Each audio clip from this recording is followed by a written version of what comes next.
नमस्कार दोस्तों, आप सभी का स्वागत करते हैं हमारे चैनल पश्चिम बंगाल न्यूज की ओर से। देर न करते हुए चलिए जानते हैं पश्चिम बंगाल की ताज़ा खबरें। अगर आपने अभी तक हमारा चैनल को सब्सक्राइब नहीं किया है तो जल्दी से सब्सक्राइब और वीडियो को लाइक करें ताकि हमारी सारी खबरें सबसे पहले आप तक पहुंच सकें।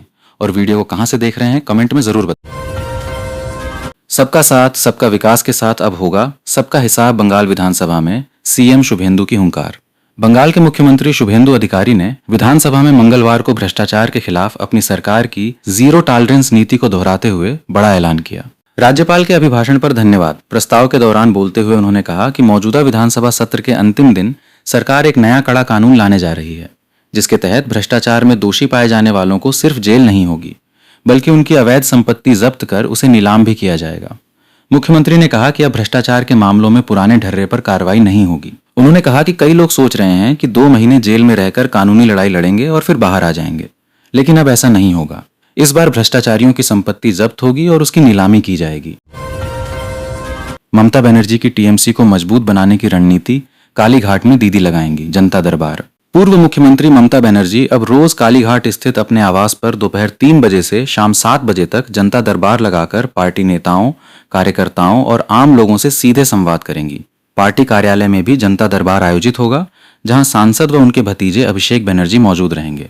इसके अलावा तृणमूल में लगातार हो रही टूट के बीच ममता बनर्जी के नेतृत्व वाले गुट ने संगठन को बचाने के लिए नई रणनीति बनाई है। पार्टी ने फैसला किया है कि शीर्ष नेतृत्व को छोड़कर बाकी संगठनात्मक समितियों में नेताओं की नियुक्ति जल्दबाजी में नहीं की जाएगी, ताकि उन्हें राजनीतिक निशाना बनने से बचाया जा सके। साथ ही संगठन को जमीनी स्तर पर फिर से मजबूत करने पर जोर दिया जाएगा। शुभेंदु अधिकारी को महुआ मोइत्रा ने बताया पुराना दोस्त। ममता बनर्जी को लेकर बोली ये बात। तृणमूल कांग्रेस की सांसद महुआ मोइत्रा ने पश्चिम बंगाल के मुख्यमंत्री और बीजेपी नेता शुभेंदु अधिकारी की जमकर तारीफ की है। महुआ मोइत्रा कहा कि मुख्यमंत्री शुभेंदु अधिकारी उनके पुराने मित्र हैं और शुभेंदु के साथ उनके गहरे इमोशनल कनेक्शन हैं। एक चैनल को दिए साक्षात्कार में महुआ ने कहा, उसने जो मेरी मदद की है मैं उसे भुला नहीं सकती हूँ। महुआ ने शुभेंदु अधिकारी पर बात करते हुए कहा कि वो मेरे बहुत अच्छे दोस्त हैं। हम जब एक साथ टीएमसी में थे तो उन्होंने मुझे बहुत सपोर्ट किया। मुझे जब प्लान चाहिए होता था तो शुभेंदु अधिकारी मुझे भेज देते थे। महुआ ने कहा कि जब शुरुआत में उन्हें लोकसभा टिकट नहीं मिला था तो वे पूरी रात रोई थीं। उस कठिन समय में सिर्फ शुभेंदु अधिकारी ने ही उन्हें ढांढस बंधाया था। अभिषेक बनर्जी के महल पर शुभेंदु अधिकारी की नजर।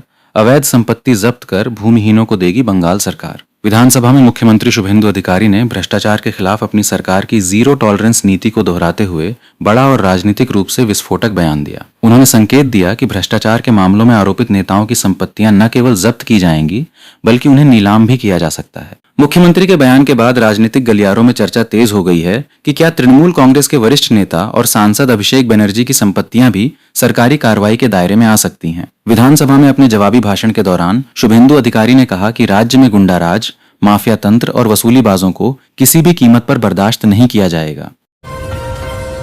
बंगाल में इस्कॉन को मिड डे मील की जिम्मेदारी देने की तैयारी। तृणमूल नेता कुणाल घोष ने किया विरोध। पश्चिम बंगाल के सरकारी स्कूलों में मिलने वाले मिड डे मील पर नया सियासी विवाद खड़ा हो गया है। तृणमूल कांग्रेस के वरिष्ठ नेता और पूर्व सांसद कुणाल घोष ने मिड डे मील के मेन्यू से अंडे को पूरी तरह हटाए जाने के सरकारी संकेतों पर गहरी चिंता व्यक्त की है। उन्होंने राज्य सरकार के उस संभावित फैसले का खुलकर विरोध किया है जिसमें मध्याह्न भोजन तैयार करने की पूरी जिम्मेदारी इस्कॉन को सौंपने पर विचार किया जा रहा है। कुणाल घोष ने कोलकाता में मीडिया से कहा, वर्तमान में स्कूलों में बच्चों को मिड डे मील में अंडे दिए जाते हैं। अब सरकार की तरफ से ऐसे संकेत मिल रहे हैं कि इन्हें मेन्यू से बाहर कर दिया जाएगा। ऐसा इसलिए हो रहा है क्योंकि सरकार यह जिम्मेदारी इस्कॉन को देने पर विचार कर रही है। तृणमूल के नाम और निशान पर किसका होगा कब्जा? ममता बनर्जी के पत्र के बाद रीतब्रत बनर्जी पहुंचे चुनाव आयोग। तृणमूल कांग्रेस पर कब्जे को लेकर पार्टी के दोनों गुटों में लड़ाई तेज हो गई है। एक ओर ममता बनर्जी ने तृणमूल का नाम और चिन्ह पर दावा किया है तो दूसरी ओर ऋतव्रत ने भी साफ कर दिया है कि असली तृणमूल कांग्रेस उनके पास है। ऋतव्रत बनर्जी के मुख्य कार्यकारी कार्यालय जाने के बाद अटकलें और तेज हो गई हैं। पार्टी पर कब्जे को लेकर चल रही लड़ाई के बीच मंगलवार को पूर्व मुख्यमंत्री ममता बनर्जी ने चुनाव आयोग को एक पत्र भेजा है। उन्होंने पत्र में तृणमूल कार्य समिति के सदस्यों की जानकारी दी है। सूची में 24 लोगों के नाम हैं। ममता का नाम अध्यक्ष के रूप में और अभिषेक का नाम अखिल भारतीय महासचिव के रूप में दर्ज है। ममता के पत्र के बाद मंगलवार की शाम को ऋतव्रता भी सीईओ के कार्यालय गए। जो भागना चाहते हैं वे भाग जाएं। घुसपैठियों पर शुभेंदु अधिकारी का दिखा सख्त रुख। भाजपा सरकार ने अवैध घुसपैठ के मुद्दे पर बेहद सख्त रुख अपनाते हुए स्पष्ट कर दिया है कि इस मामले में किसी प्रकार की नरमी नहीं बरती जाएगी। राज्यपाल आर.एन. रवि के अभिभाषण पर मंगलवार को विधानसभा में चर्चा का जवाब देते हुए मुख्यमंत्री शुभेंदु अधिकारी ने कहा कि राज्य सरकार केंद्र की डिटेक्ट, डिलीट और डिपोर्ट नीति से किसी भी हाल में पीछे नहीं हटेगी। मुख्यमंत्री ने सदन को बताया कि नई सरकार के गठन के बाद पिछले लगभग 1.5 महीने में 10,000 घुसपैठियों की पहचान कर उन्हें सीमा पार वापस भेजा जा चुका है। उन्होंने कहा कि राज्य सरकार द्वारा हाल ही में स्थापित 12 होल्डिंग सेंटरों में फिलहाल 1,800 घुसपैठियों को रखा गया है, जिन्हें जल्द ही डिपोर्ट किया जाएगा। तृणमूल पर दावे की लड़ाई तेज, ऋतव्रत गुट ने चुनाव आयोग को सौंपे दस्तावेज, कहा हम असली टीएमसी। तृणमूल कांग्रेस पर नियंत्रण की लड़ाई अब चुनाव आयोग तक पहुंच गई है। ऋतव्रत बनर्जी के नेतृत्व वाले गुट ने राज्य के मुख्य निर्वाचन अधिकारी के दफ्तर में दस्तावेज जमा कर खुद को असली तृणमूल बताया। गुट का दावा है कि नियमों के तहत विशेष अधिवेशन बुलाकर ममता बनर्जी को हटाकर अरूप राय को नया चेयरपर्सन नियुक्त किया गया है तथा 30 सदस्यीय राष्ट्रीय कार्य समिति का गठन किया गया है। बता दें कि सोमवार को पूर्व मुख्यमंत्री ममता बनर्जी ने स्वयं को तृणमूल की चेयरपर्सन बताते हुए राष्ट्रीय कार्य समिति की सूची चुनाव आयोग को भेजी है, जिसमें सांसद अभिषेक बनर्जी को राष्ट्रीय महासचिव बनाया गया है। इसके बाद ऋतव्रत गुट ने अपनी सक्रियता और बढ़ा दी है। सीएम साहब, ममता बनर्जी के भाई हमें मार डालेंगे, जमीन ले लेंगे। शुभेंदु अधिकारी ने जैसे सुनी बात, क्या सुनाया फरमान। पश्चिम बंगाल की सियासत में भवानीपुर से आई एक खबर ने सनसनी फैला दी है। रंजना हाजरा नाम की एक महिला ने जनता दरबार में आकर जो खुलासा किया, उसने हर किसी को हिलाकर रख दिया है।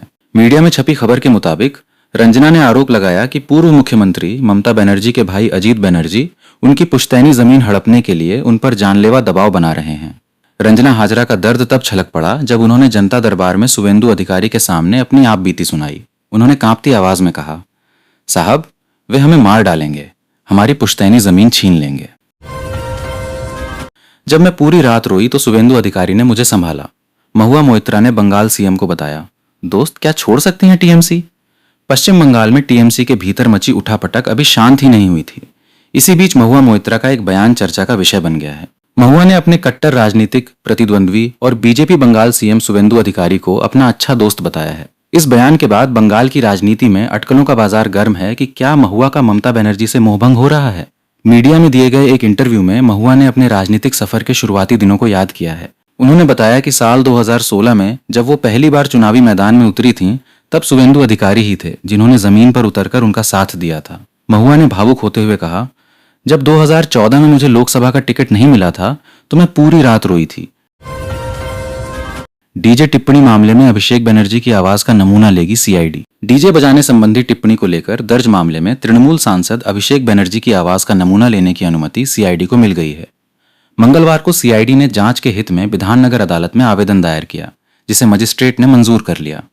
अदालत ने 30 जून को आवाज का नमूना रिकॉर्ड करने की तिथि तय की है। आदेश के अनुसार उस दिन अभिषेक बनर्जी को विधाननगर अदालत में उपस्थित होकर अपनी आवाज का नमूना देना होगा। इस मामले में इससे पहले सीआईडी मुख्यालय में अभिषेक बनर्जी से लगभग पूरे दिन पूछताछ की जा चुकी है। विधानसभा चुनाव प्रचार के दौरान अभिषेक ने कहा था कि डीजे तो बजेगा ही, इतना जोर से बजेगा कि कान झंझना जाएंगे।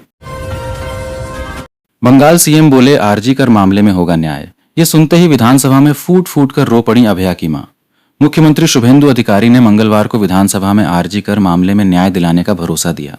मुख्यमंत्री के मुंह से यह सुनते ही विधानसभा में मौजूद अभया की मां फूट फूट कर रो पड़ी। वो वर्तमान में पानीहाटी से भाजपा विधायक हैं। पास में बैठी एक महिला विधायक ने उन्हें संभाला। विधानसभा में अपने पहले जवाबी भाषण के दौरान मुख्यमंत्री ने कहा कि आरजी कर मामले में न्याय होगा। अभया को न्याय दिलाने के लिए हमने 3 आईपीएस अधिकारियों को निलंबित किया है। संदीप घोष जैसे लोगों को हटाया गया है और बाकी सभी पहलुओं को भी साफ किया जाएगा। तमन्ना की मां को भी न्याय मिलेगा। तारकेश्वर मंदिर के प्रवेश मार्ग पर चलेगा बुलडोजर, सावन से पहले साफ होगा अतिक्रमण।